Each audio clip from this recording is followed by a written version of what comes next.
Human health and animal health are inextricably linked. Probably most importantly and most obviously that we get lots of our food from animals. So our centre of expertise is called EPIC, and that is a centre of expertise in animal disease outbreaks. So it pretty much does what it says on the tin. It exists to advise Scottish Government about animal disease outbreaks. The key bit about it though is it is a rapid response unit. It stands at readiness to advise the government in the event of unexpected crises. And that's a really key component of what we do. It's quite unusual for a research organisation to do that. We also conduct longer term research, but we need to be ready to and agile to respond whenever there's a request to do so. So if an animal disease outbreak happens, such as foot and mouth disease, it's really important to control disease spread as quickly as possible.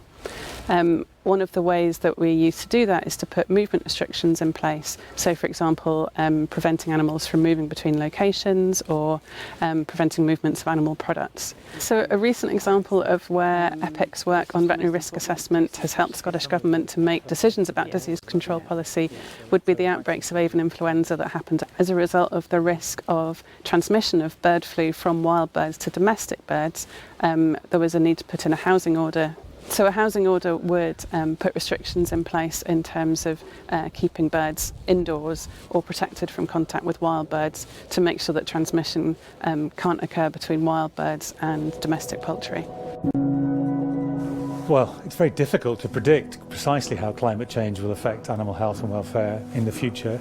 Certainly as temperatures increase, if they do, and humidity changes, then it's possible that some of the things that transmit animal diseases, such as midges, ticks, will find new places and new niches and may be able to transmit diseases that currently don't thrive there. So increases in temperature in Scotland are likely to lead to a change in the diseases that we see. So that could be some diseases may spread more easily within Scotland, and it's also possible we would see increased risk of spread of diseases like blue tongue disease. Blue tongue disease is a virus which is carried by a midge vector. It can infect various species, including cattle and sheep, but particularly causes clinical infection in sheep. So it is something which have quite significant consequences for the cattle and the sheep industry in Scotland. EPIC work is brilliant because we have a really close relationship with the policy people we work with. So the consequences of animal disease outbreaks in Scotland are potentially drastic, because there are a lot of diseases that we strive really hard to keep out of the country, and we're very successful at doing that. But should they arrive here, they would transmit very quickly and could result in huge losses in terms of animal death, poor animal welfare, and disruption to the food production system and the economy.